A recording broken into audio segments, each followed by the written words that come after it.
Eric Beinhart. You can feel free to sit down. Okay.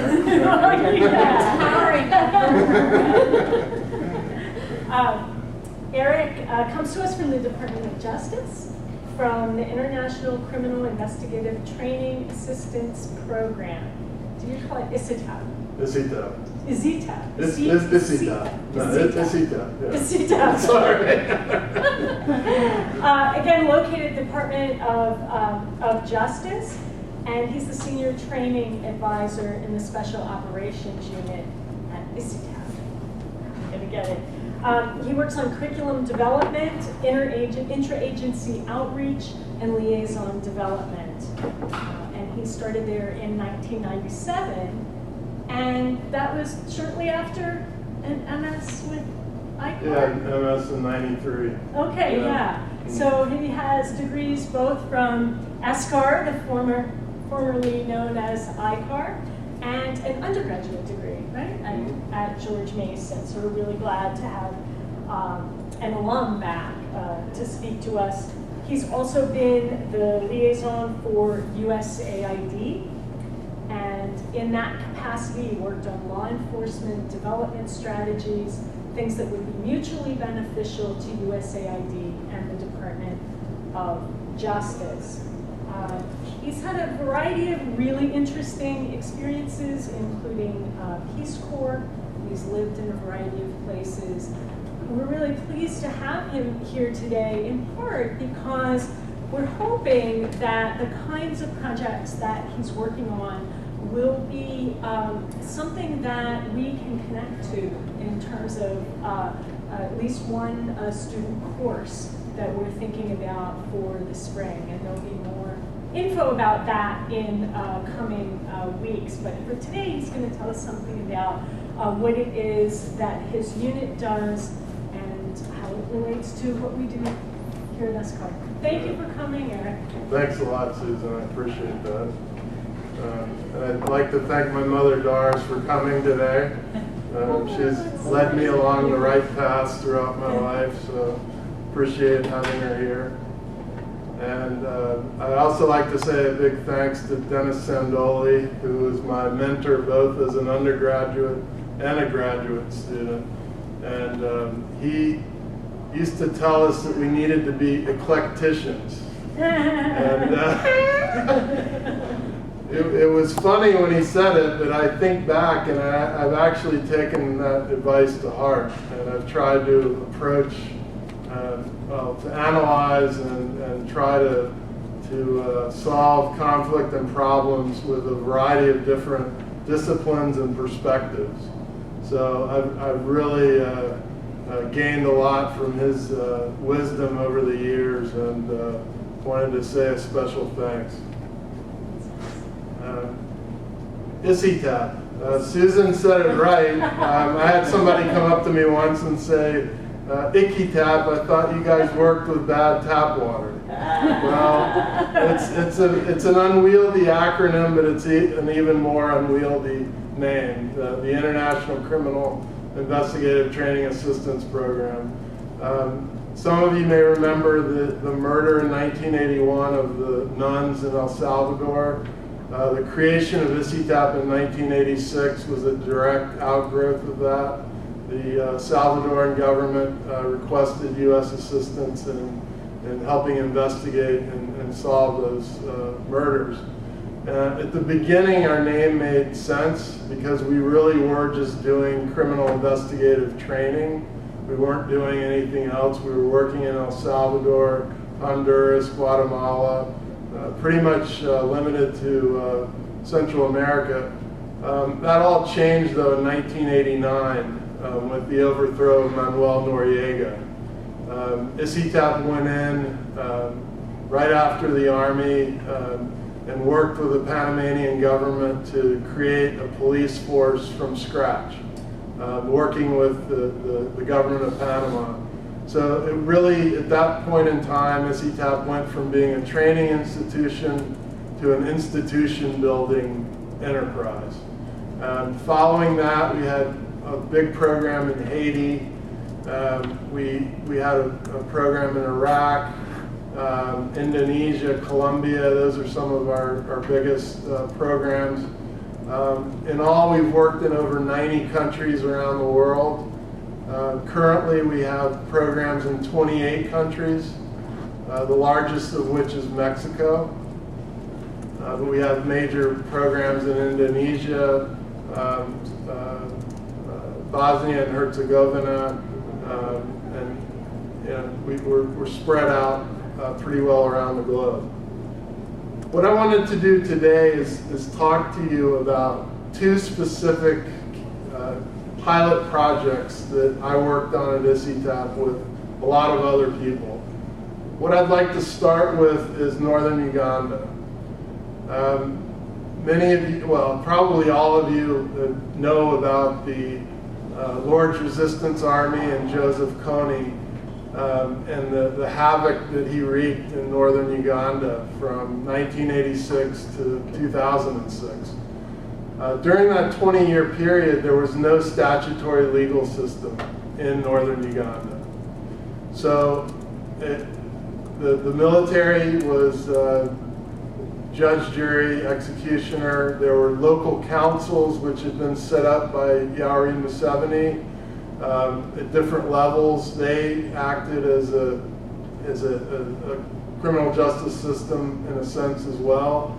But there were no police, courts, and prosecutors in operation. Now, that sounds like, gee, how could you go 20 years without a formal legal system? But in reality, if you look around Africa, if you look throughout the continent in sub-Saharan Africa, there are many cases of countries that are not in conflict or post-conflict that are just struggling democracies where you can say the same holds true. Estimates are, and I've heard this from a variety of different sources, and of course the exact veracity is up to in question, but up to 80% of Africans receive their justice from traditional and customary means. So only 20% are getting justice through the formal statutory legal system. And that's something that I don't think we appreciate a lot of times. People in development don't appreciate it. And it's one of the reasons why our development, I think, has gone wrong in a lot of cases in Africa in terms of criminal justice development. But that was the situation. In 2006, USAID contacted ICITAP and asked us to do a police program in northern Uganda. And we said, well, that sounds okay, but what about the entire criminal justice system? What about the police, the prosecutors, and the courts? None of them had been in operation. So if we go in and just work with the police, what good is that going to be in terms of the entire criminal justice system? So we talked to AID, we did planning, we did an assessment in March of 2007, and we concluded that the best approach would be what we termed a community justice approach. And that was we would work with police, prosecutors, and magistrates to develop a more cohesive criminal justice system. And again, nothing had existed before. So this was a pretty bold attempt. It was a pilot project looking at one particular area, which was Lira. Lira is both a district in Uganda and also a major city. And it was actually some of you have heard of the night children who in northern Uganda would flee from their homes at night so they wouldn't be abducted by the Lord's Resistance Army. They would go to Lira. So it had been a large focal point for internally displaced persons during the war, during that 20-year struggle. as many as 1.4 million people in northern Uganda were at one time internally displaced in settlements. So this was a huge problem. Another challenge of this project was the money was going to run out at the end of fiscal year 2007. So that meant we had 5 months to plan and implement this project, which was nowhere near long enough. So it was a challenge. And I was lucky to work with two really top-notch teams. A couple of police advisors. We had two teams. Each had police advisors and prosecutorial advisors. Each one had one prosecutorial advisor. So they went in, the first team went in, and we didn't have much time. We needed to we needed to listen to what the problems were from the formal justice system and get a sense of how to proceed.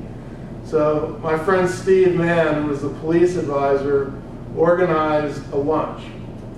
And it's always great to invite Africans to a meal to start something, because there's a lot of weight placed on that. People don't get that many good meals. And so Steve organized a lunch, and he invited the police, the regular police detectives, prosecutors, and magistrates to all come together. And what they did is they took an actual rape case where a 6-year-old had been raped.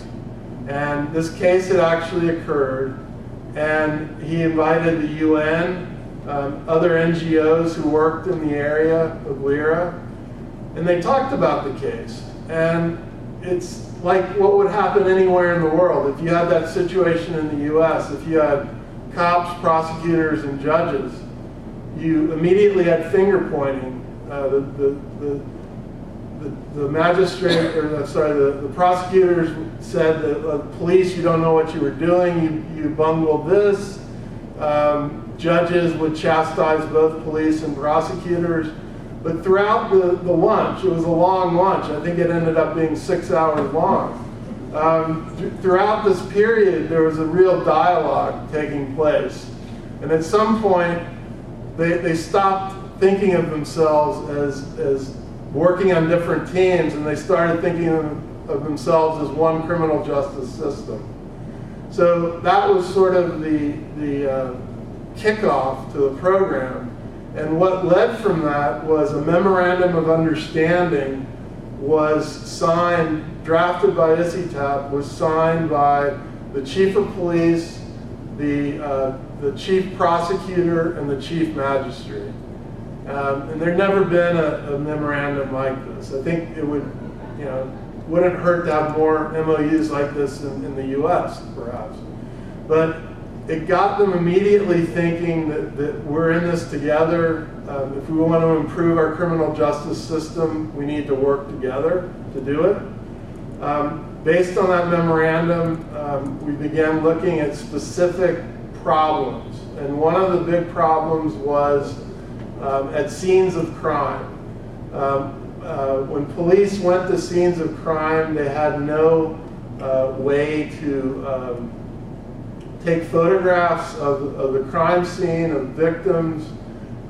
They didn't have any training in sketching crime scenes.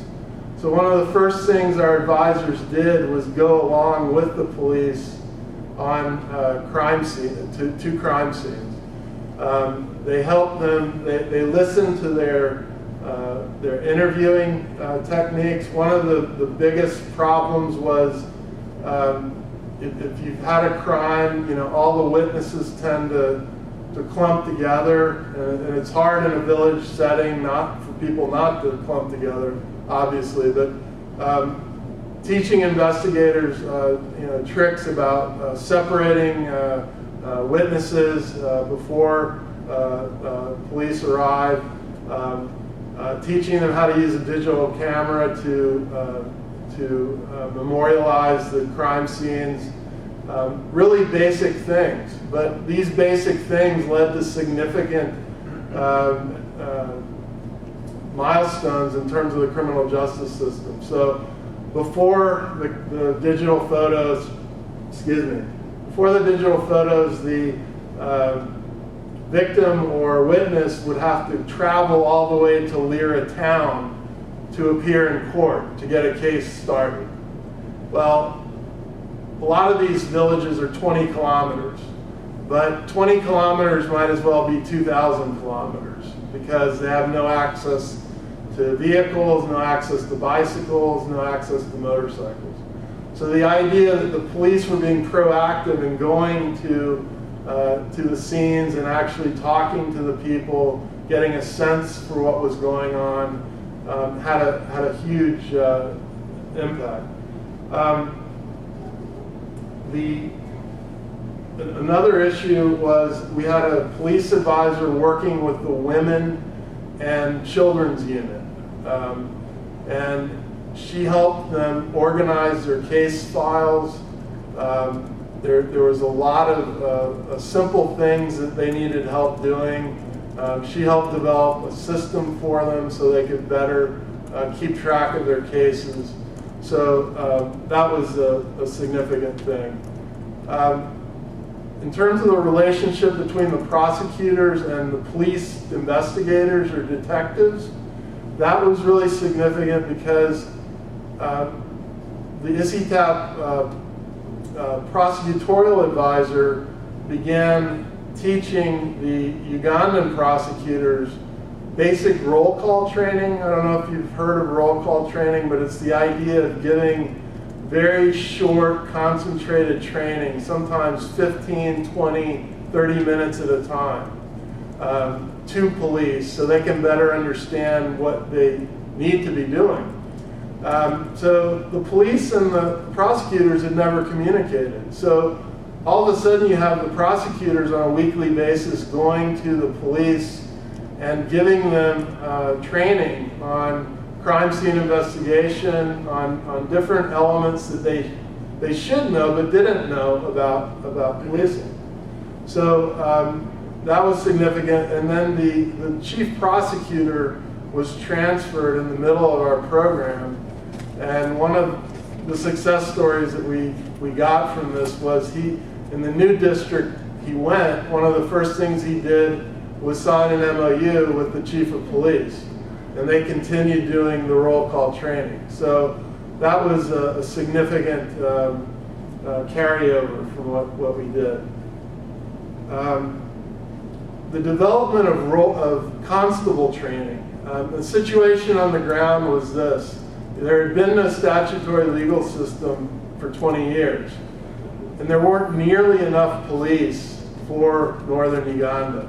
So what they were doing was hiring special constables. And basically these were farmers and village people who had no police background whatsoever. And they needed to create a new force of constables. So you're talking about taking someone with absolutely no police training and in a short period turning them into people who could at least conduct themselves in ways that the police should. So another success that I would look to, and really a lesson, the best practices, was our police advisor and our prosecutorial advisor worked not just with the police, but with the uniformed police, with detectives, with the prosecutor, and with the magistrate, all together developed new training for the police. And that's something a lot of times I've been a party to, where we go in and we do training just for the police, and the rest of the criminal justice actors have not had input into the development of the training. This was different. So this was really important in that regard, and it really got the criminal justice actors, again, very much involved in communicating with one another, which was, of course, extremely important. Uganda had no juvenile justice system at the time. Again, this is in 2007, and I was there for 2 weeks at the end of the program, and I was privileged to attend a meeting where the chief of police, the chief prosecutor, and the chief magistrate all attended. And there were also some Catholic priests there. And one of the agenda items was to talk about the juvenile justice system. So the police, the prosecutor, and the magistrate had talked with ICITAP, with our advisors, and they suggested, they framed the situation. We don't have a juvenile justice system. Fathers, would you be willing to help us in sort of a community service type of arrangement? And the priests agreed, and that initiated. And that was you think about, we take juvenile justice systems for granted, but in a lot of African countries, there are no such thing as juvenile justice systems. You have 14 and 15-year-old kids who are being held in adult prisons, and it's a big issue. So that was another area. One of the things that I should have mentioned before, but I'll mention now, is one of the big problems in Lira was, and this is what fascinates me about the intersection of the formal legal system and the customary statutory one. Statutory rape was a capital offense at the time. It's no longer a capital offense. But at the time, if a person had sex with someone who was under 15, they could be tried for the capital offense of statutory rape. And one of the problems was there was no, traditionally, and in a lot of African countries, this is handled through negotiation. The victim's parents and the perpetrator's family negotiate, which is certainly not what we would be comfortable with, but it's reality, and this happens all over Africa. So, in some cases, parents would bring charges against a man for having sex with their daughter. And in some cases, the kid the perpetrator was a 15-year-old himself. So you had a lot of issues with this. And so while the police were processing these cases, they proceeded with the traditional customary route, along the traditional customary route. And if the two families negotiated and reached a settlement that they were comfortable with, they then would go back to the police and say, I don't want to press charges anymore, let's drop the case. So this created a significant issue, and I don't know what the answer to it is. It's very complicated, but I think it illustrates sort of the coming together of the two systems in a way that creates a very difficult problem. Two other things. We bought 5 motorcycles, little Honda 125 dirt bikes, to facilitate the transportation of records from the villages to so police reports that were taken in the villages, getting them to Lira town, to the court, where they could be processed by the court. And we were told that there was gas. They had sufficient gas to fund 5 motorcycles, so that's how many we bought. And this is an example of the conflicts and development among donors. and that is that at the time the Dutch were head of the Ugandan justice sector reform, which is meant to bring all donors under one umbrella to deal with the Ugandans. So when they heard that we had bought 5 motorcycles, their ambassador went to Lyra and donated 20 motorcycles. Now, where they get the gas for that, I don't know. But it's an example of non-sustainability and waste, which unfortunately you see a lot in the development business. Another thing you see a lot of are half-built courthouses. So you go throughout Africa and other developing countries, you see these courthouses, which are cinder block skeletons, and they're never going to be finished. But that's the way things work. And just another quick comment on Uganda. The capital cases had to be tried in Kampala, the capital.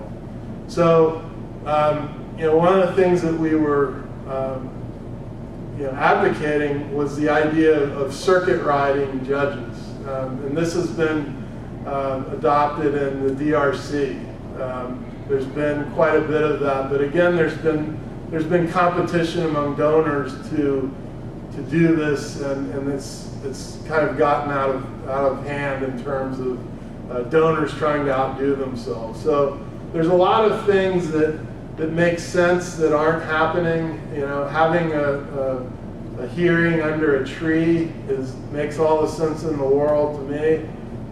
It's the way a lot of business in Africa is done. We also provided $25,000 for the renovation of the police station in Lyra.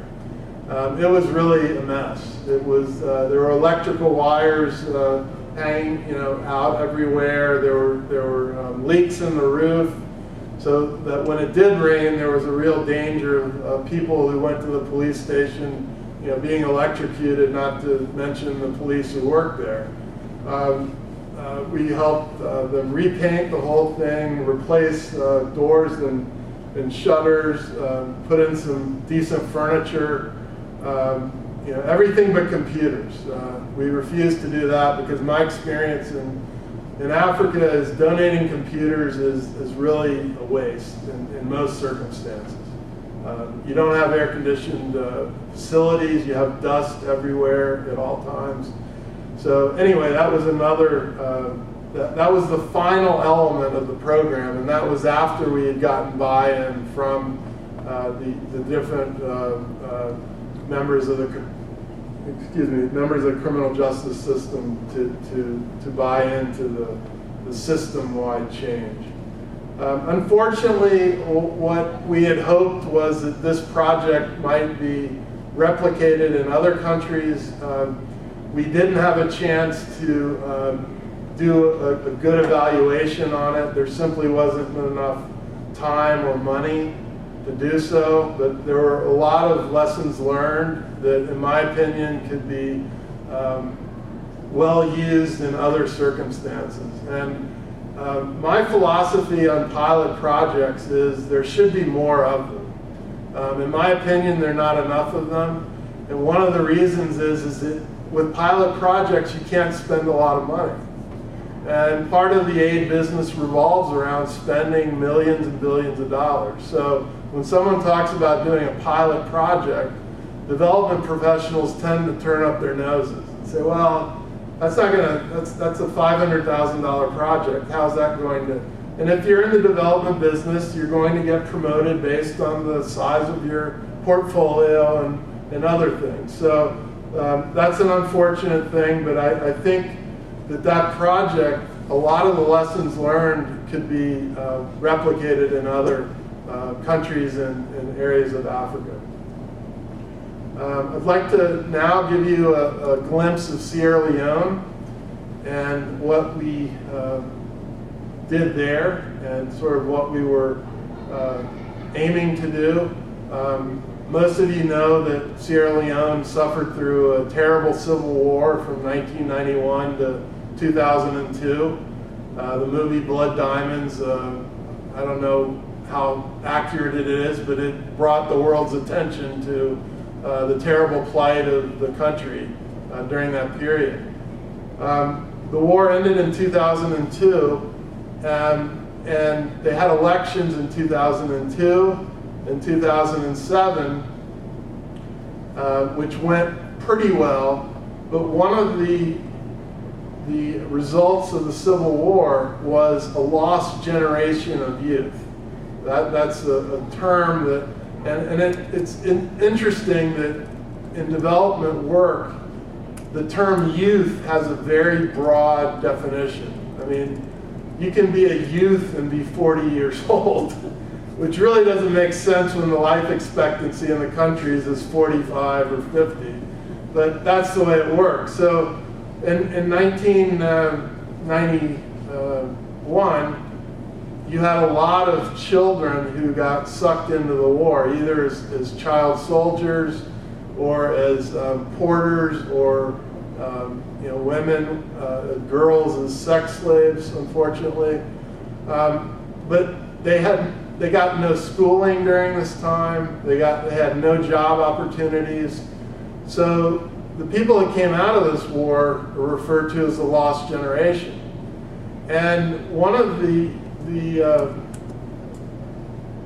problems with politics, is that politics, parties tend to manipulate people. I know that's hard to understand with our current process and what we're going through, but the major political parties in Sierra Leone use these disenfranchised youth to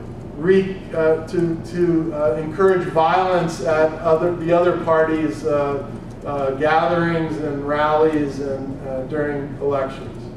So in 2002 and 2007, the presidential elections went okay. But in 2012, there were elections not just for president on November 17, 2012, but there were 4 elections to be held on the same day. So you had local council elections, like city council members elections, mayoral elections, parliamentary elections, and then the presidential election. So 4 elections on one day, which was a huge undertaking, and I mean it made sense from an economic standpoint for a country like Sierra Leone, I think, to do that. But the election, there was a lot of criticism leveled against the Sierra Leone Election Commission. And they had their work cut out for them. And there were violent incidents where one of the major candidates was hit in the head with a rock at a rally, and things were looking pretty tense. So there were a lot of people, both in Sierra Leone and internationally, that were looking to these elections as there was a potential for violence, and the Civil War was not too far in the rearview mirror. So we were first, I was working at AID at the time, and I contacted the USAID mission in Sierra Leone, and I mentioned an idea I had for an election security program. And Jean Benedict, my counterpart, was enthusiastic, and we slowly got the program rolling. Ambassador Michael Owen in Sierra Leone was extremely supportive of this entire effort. And it was really a great example of collaboration between ICITAP, USAID, and the U.S. Embassy, as well as working closely with the Sierra Leone police and the government of Sierra Leone. But I went on an assessment with some USAID colleagues in February of 2011. And one of the things that came out of that assessment was Sierra Leonean police and other donors like DFID and the UN kept saying, what a waste of money and time it is to bring police into Freetown for training, because only a small number would be invited to come in. Maybe 25 at a time could come into the main academy in Freetown. And then, unfortunately, a lot of times they were not the right people to be receiving the training, but they were, they had family or powerful friends in the police, and they were selected. When they went back to their posts, they did not share their knowledge with others, because knowledge is power in situations like this. So there's no dissemination that's encouraged. It's really, training is seen as something to be closely guarded, and it's really a shame. And unfortunately, the international donor community has abetted that in a lot of ways. But anyway, so we saw that, and this idea of roll call training we had discussed, that I discussed in Uganda. We thought about how that might be used in Sierra Leone. And the idea would be to train a core group of instructors who would then train other instructors throughout Sierra Leone.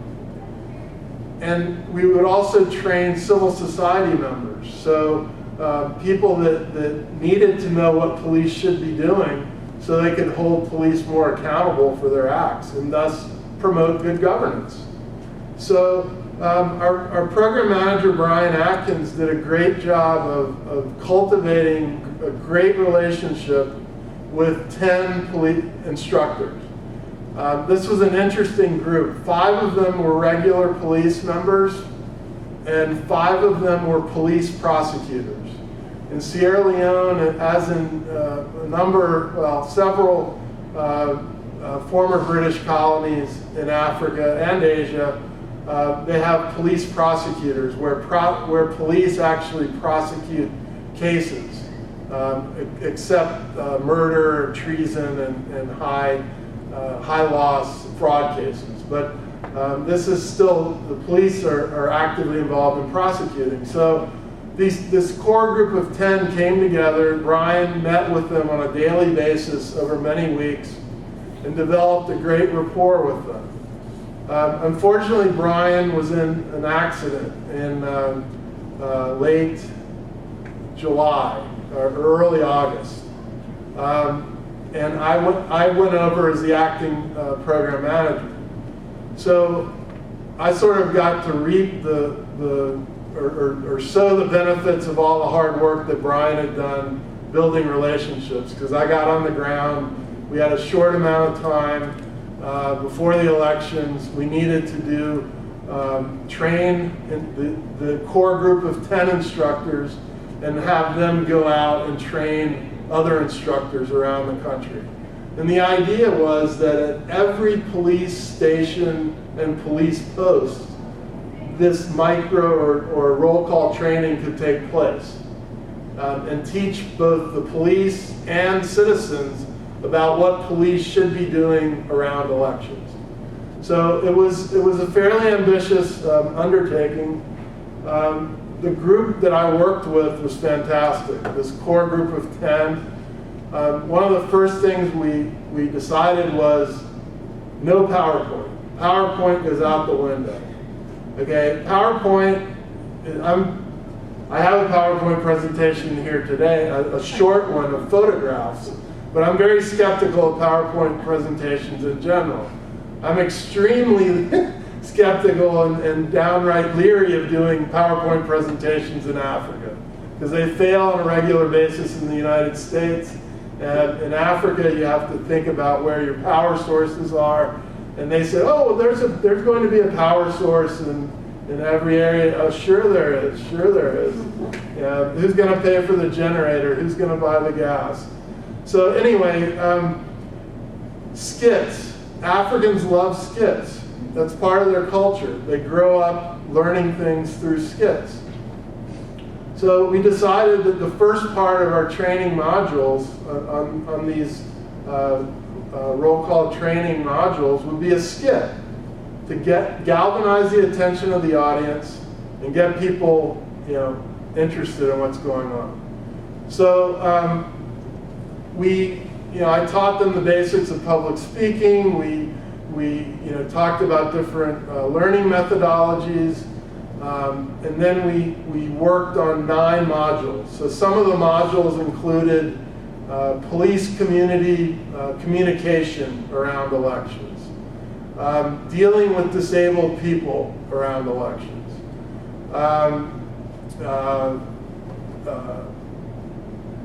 understanding new electoral laws that had just gone into place in May. So there were 9 different modules, and they were very practical. I mean, we're not talking about something very, very esoteric here. We're talking about getting knowledge across in a simple way. And I have an example here that I'll pass out to you.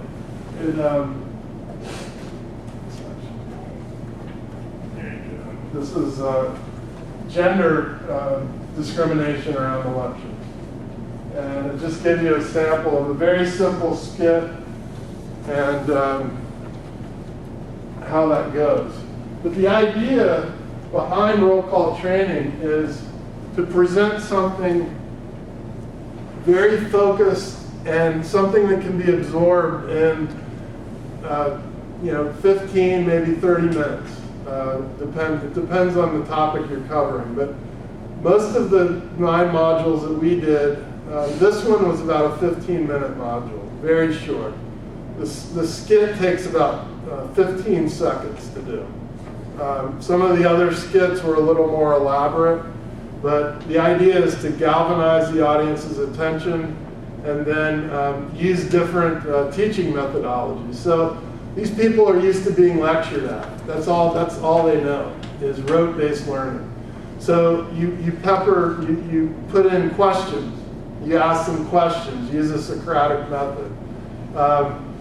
You just mix it up, right?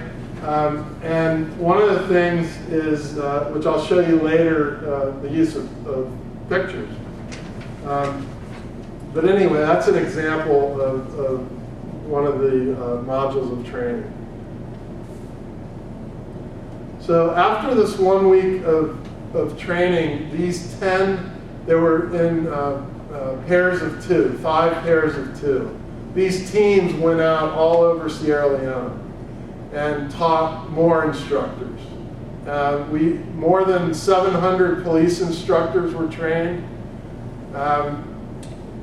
During that time, also over 120 civil society members were trained as well. So the idea was to have police outreach officers involved in this, but there were some political and bureaucratic snafus that prevented that from happening. So the idea was the police outreach officers would focus solely on the community, and then these other 10 that we had would teach police. But even in spite of that, 126 were trained of non-police. And one of my favorite example is in one case, an editor from a community radio station came to the roll call training. And he said, he'd heard about the training and he wanted to bring his recording guy with him. So the recording guy taped all 9 of the modules, and then they played it on community radio for a couple of months. Now, this has the potential for, I get excited talking about it because using community radio in Africa to train police and citizens is huge. That has unlimited potential. Almost everyone has a radio. Many people have cell phones now, but every village has a radio. And this is a great way to get the message out about, building that bridge between the formal legal system and the informal legal system. Posters. These were used both in the training and just as, and again, illiteracy is a huge problem in Sierra Leone, throughout Africa, and many other countries. So X denotes the wrong action. So here, a policeman is ignoring these two men fighting when he should be maintaining order. Here, he's actually intervening, which is the right thing to do. So there's a check. The next one, you have police who are celebrating, which is taboo. Police should never celebrate around elections at all. Down there, they're very professional and stoic. That gets a check. Police should never display party colors. It's a huge no-no. White is a symbol of peace. The gentleman here, the man with the cane, and the woman who looks like she has vision problems, they're supposed to be helped to the front of the polling line. And this guy's angrily blocking their way, so that's a big no-no. And on the bottom, the two police women are helping them to the front of the polling line, which is the way it should be. And finally, over here, we have Sierra Leonean police using the poster to teach roll call training in McKinney, where I was observing it. So we had a logistical coordinator, Musa Sise, who was fantastic. And what Musa did is he took these posters and he hung them up at every police station in Freetown. And as he was hanging them, he called people to gather around. So police and citizens came around and he explained what the posters meant. And so you saw these everywhere. And then he also took them to 2 other cities and they posted them there. But the biggest compliment I received was that we looked into the price of developing a poster, and it would have been $20 per poster. It's crazy.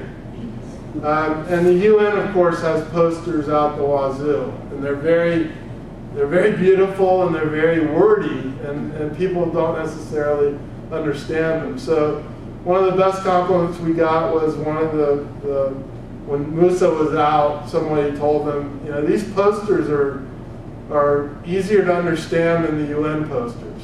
So I took that as a big compliment. But we made color copies. Some color copies, most of them were black and white, but we just taped them together with clear tape. That's all it is. Just tape them together. And Musa was like a production line. He had these going all the time.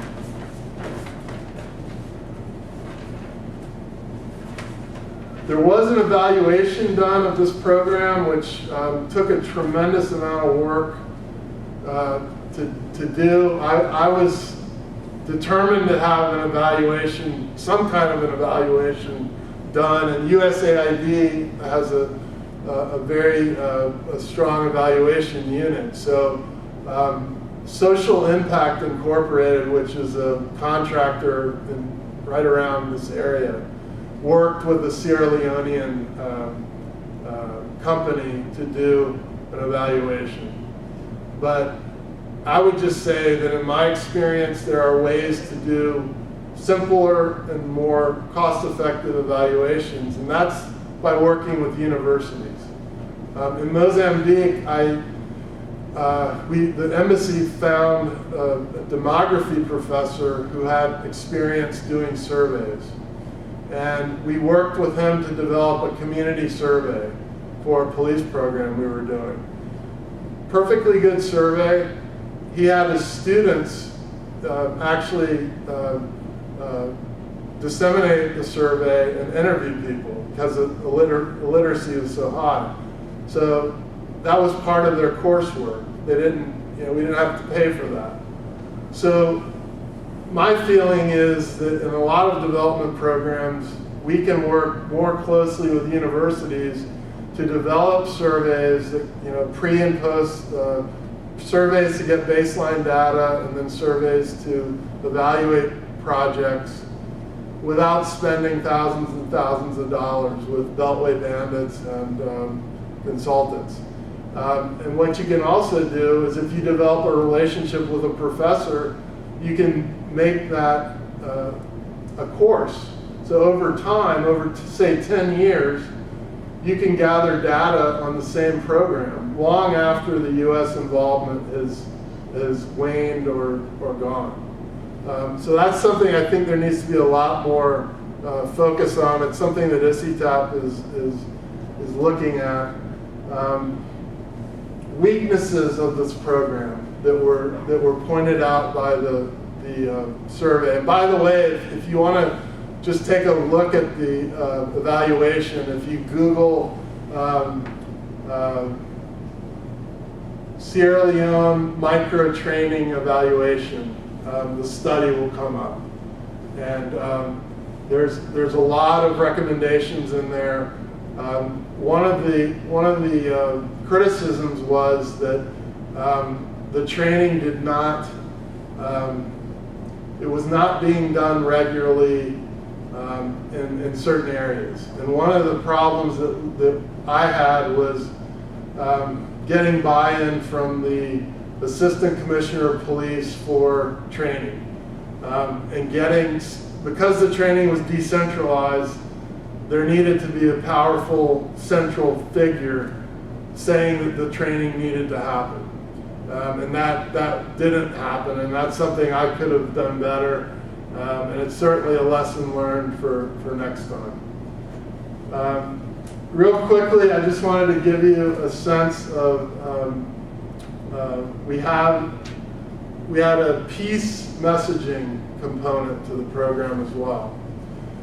Brian Atkins did a great job of, he met this woman, she goes by Star Z. She's a famous singer in Sierra Leone.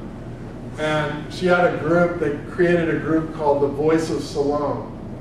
And they wanted to do something for the country and promote peaceful elections. So they agreed to do a CD for us.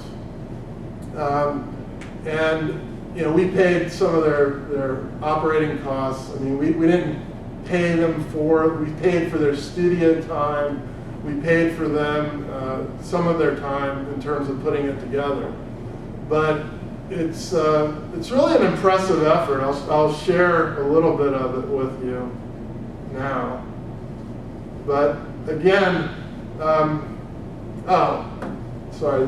the other thing about the roll call training, and this is, for me, this was the most important thing about it, is that English is the colonial language of Sierra Leone.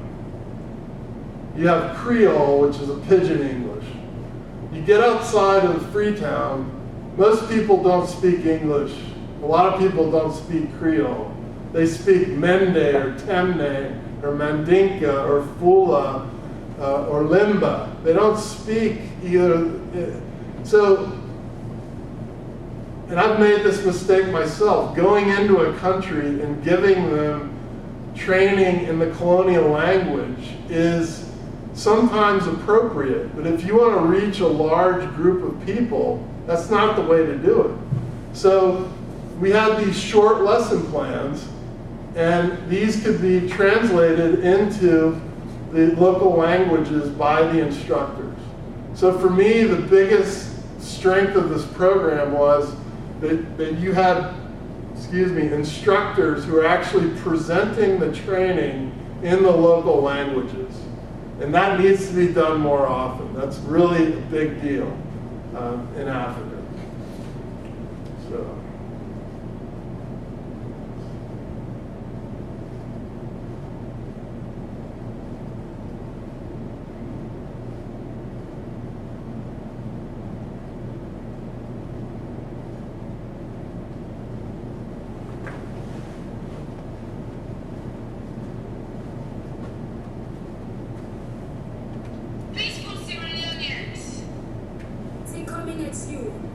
All youth out there who support support different parties for the elections. Choose peace, not violence, and help the police to maintain peace. You are the cornerstone of Mama Salone. For all citizens, remember, when you are at the polling station, help blind, deaf, and physically disabled people, as well as pregnant and nursing women, and let them vote first. Everyone should know that women are powerful leaders. A special shout out.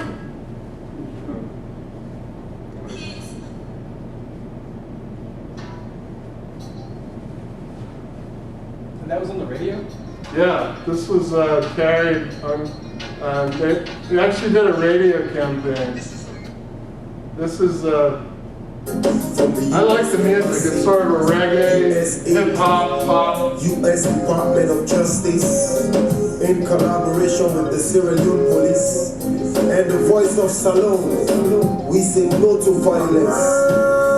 Now for tell you begin say, we don't want no violence. Baba, now for tell you begin say, we don't want no violence. Now for tell you body say, we don't want no violence. Body, now for tell you company say, we don't want no violence. Yeah, Salone, we all live for crap and come together, man. This has 6 languages throughout the CD, so it's in all the major languages of Sierra Leone. So far, living in your home now like a refugee. Hey, yo, Samoy, tell everything, tell me up a little bit. You have to think twice, don't let them use you to buy in your homeland when life is. Power not for power, if you force on me, go sour, let me take 10 votes and remember for tomorrow. Power not for power, if you force on me, go sour, let me take 10 votes and remember for tomorrow. This is it, then they may take the power. That's something we say, then they can't. Hey, yo! VOS! Voice of Salone! Salone people on a lane soon, I say small. We want top donor. I did Moscow votes. Not to pass the best, not to pass the course. Select you the loss. I did Moscow votes. With peaceful mind and peaceful. We the thinking that we have to unite the society. We want to know say we belong. God bless Voice of Salone. So that's a sampling. Yeah, they finished this in, I want to say, September, and we did a national radio campaign where this was played. And then when the instructors were trained, the 10 instructors that I trained, when they went out to other parts of Sierra Leone, they took CDs of this with them and gave it out to community radio stations. So it was really neat on election day. My ICITAP colleague, Rick Collins, and I were election observers for the embassy. When we went to some of the polling stations, they were playing the radio and some of the songs were on. So that was really cool. So the bottom line is the elections went well. I mean, a huge amount of credit goes to the Sierra Leone Election Commission because they received just all sorts of criticism, and they did a fantastic job. And you know, it was neat playing a small role in a successful election, and just a lot of fun. And again, I think, and the other really gratifying thing is that when I left, Rick College came in, and under his direction, the instructors, the 10 instructors that I had trained, they developed 9 more roll call training modules on their own. So you can use roll call training for anything. You could do it for crime scene investigation. You could do it for how to do an interview, I mean, you're only limited by your imagination. And the other thing too is it's a great way to disseminate standard operating procedures for an organization. So it can actually, in my mind, be an engine for sustainable institutional development, because it does more than just what we think of as typical training. So anyway, I could quickly just show you some photographs. It would take like 5 minutes.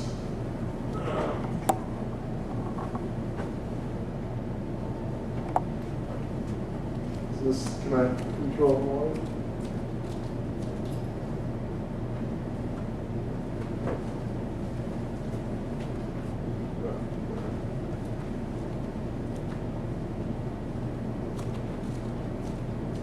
As I said, internally displaced persons was a huge problem in Uganda.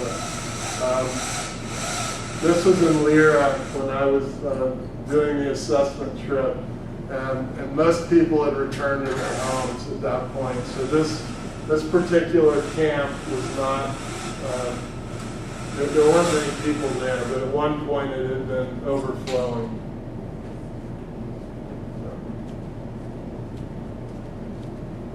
This is a community meeting with the police. This is on a trip that I made to Lira. Our main police advisor, Steve Mann, is there. Or I'm sorry. Well, anyway, our advisors are here. This is Joe Hoots, who worked with me at headquarters. It was interesting because at this little meeting, there was a police post about 200 yards away, just literally a place to stand and be protected from the rain. I asked them if the police ever visited their village. And they said no. And I said, I asked them if police in Uganda were corrupt. And they said, of course they are. But we understand, they don't get paid anything. So it's really interesting. There's a lot of room for building bridges there, where currently none exist. This is a crime scene, first responder training. The rope is used to mark off a crime scene. These are instructors that we developed instructors, and then they trained many more throughout the Lira district. CPR training, this is something that they don't, one of the things that we thought about was these people have nothing, right? How can you raise their standard of living in some way? You could teach them first aid, you could teach them CPR, and you could teach them how to purify water with bleach. Those are really simple things that may not mean, it's not going to put any money in your pocket, but it might somehow help your family, and they might pass this along to villagers when they're going to a scene of a crime or patrol.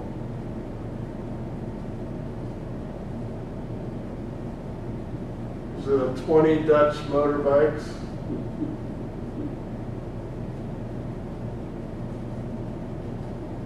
This is in Bo, where we had an initial concert. We called it a peace concert in Freetown, where Voice of Ceylon played, and we did it in a neighborhood that had a lot of disenfranchised youth. So it was pretty successful. But then we went out into other. We went to McKinney, and then this is in Bo, and the police talked to local entertainers, and in this case, in Bo, we spent $1,500 to get the venue, which was a soccer field, get water for the VIPs, and then it was like a 6-hour concert, and there were representatives of the party there, of the different political parties, NGOs were there, the police did their skits, again, bringing them closer to the community. polling stubs. These are some of the entertainers in Bow, the bleachers in Bow. This is election day, November 17th in Freetown. There were no vehicles allowed in the Capitol that day. Here's a man with his voting card.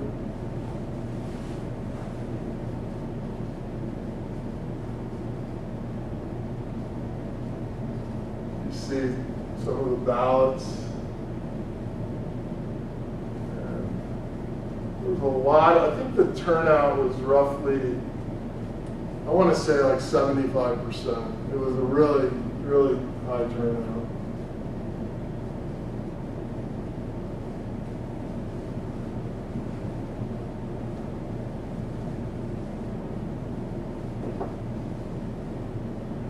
The military worked with the police on election day, which is always,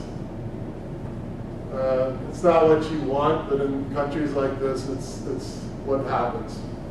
Yeah. So, unfortunately, there were no incidents. That's it. Well, thank you very much. Appreciate it.